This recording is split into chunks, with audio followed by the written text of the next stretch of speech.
Thrissur Vadakkanchery block പഞ്ചായത്തിൽ കൂറുമാറി vote ചെയ്യാൻ CPIM കോഴ വാഗ്ദാനം ചെയ്തു എന്ന ശബ്ദരേഖയിൽ വിവാദം തുടരുന്നു. സംഭവത്തിൽ വിജിലൻസ് അന്വേഷണം അട്ടിമറിക്കാൻ ശ്രമം നടക്കുന്നുവെന്ന് DCC പ്രസിഡന്റ് ജോസഫ് ടാജറ്റ് ആരോപിച്ചു.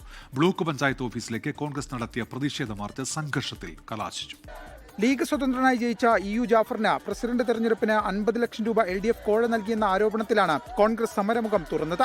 വടക്കാഞ്ചേരി ബ്ലോക്ക് പഞ്ചായത്ത് ഓഫീസിലേക്ക് നടത്തിയ മാർച്ച് സംഘർഷത്തിൽ കലാശിച്ചു. പോലീസ് ബാരിക്കേഡുകൾ തകർത്തതോടെ ജലപീരങ്കി പ്രയോഗിച്ചു.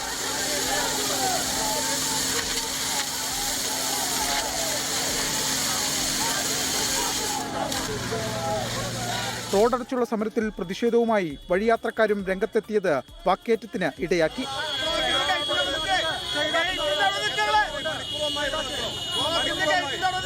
കോഴാരോപണത്തിൽ CPIM MLA MPമാരുടെ ഉൾപ്പെടെ വിശദമായ അന്വേഷണം വേണമെന്ന് DCC president Joseph target. League സ്വതന്ത്രൻ വോട്ട് ചെയ്തു എന്ന് സമ്മതിക്കുന്നുണ്ട്.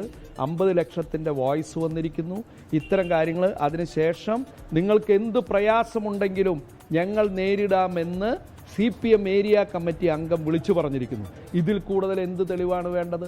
അതേസമയം EU ജാഫർ 24-ലൂടെ നടത്തിയ വിശദീകരണം പച്ചക്കളമെന്ന് വരവൂർ മണ്ഡലം പ്രസിഡന്റ് A മുസ്തഫ. 72 വാർഡിലെ ജനങ്ങൾ UDFനെ വിജയിപ്പിക്കുന്നതിന് വേണ്ടി വടക്കാഞ്ചേരി ബ്ലോക്ക് UDF വരണമെന്ന് 72 വാർഡിലെ ജനങ്ങൾ അവരെയാണ് ഇപ്പം പറ്റിച്ചിരിക്കുന്നത്. കോൺഗ്രസ് നേതാവ് അനിൽ അക്കര നൽകിയ പരാതിയിൽ അന്വേഷണം സാധ്യമോ എന്ന് പരിശോധിക്കുകയാണ് വിജിലൻസ്. 24 തൃശൂർ. ലോകത്തെവിടെയായാലും ഏത് സമയത്തും 24 വാർത്തകളും ഓഗ്മെന്റഡ് റിയാലിറ്റി പാക്കേജുകളും എക്സ്പ്ലെയിനറുകളും വിശദമായി കാണാൻ ഞങ്ങളുടെ YouTube ചാനൽ നിങ്ങൾക്ക് സബ്സ്ക്രൈബ് ചെയ്യാം.